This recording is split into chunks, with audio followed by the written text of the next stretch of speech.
Just আগে প্রথম ক্লিপটা দেখুন, এখানে হুলিয়ান আলভারেজ কিন্তু মোহাম্মদ সালাহ থেকে বলটা রিকভার করে নেয়। এখন আসি চলেন ফিফার রুলস কি বলে।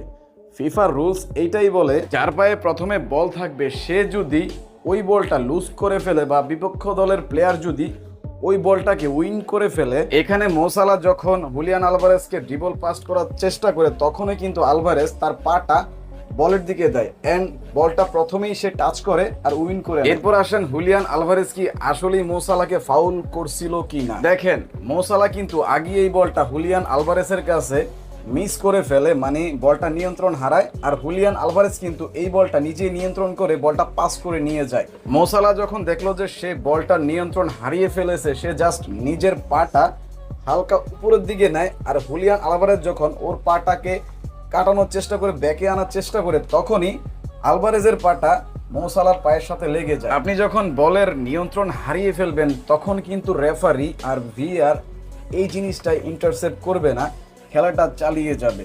আর ফিফার রুলস বর্তমানে এটাই বলে। যদি আপনি ফুটবল খেলা নিয়মিত ফলো করেন তাহলে আপনি ফিফার এই রুলসগুলা অবশ্যই জানার কথা।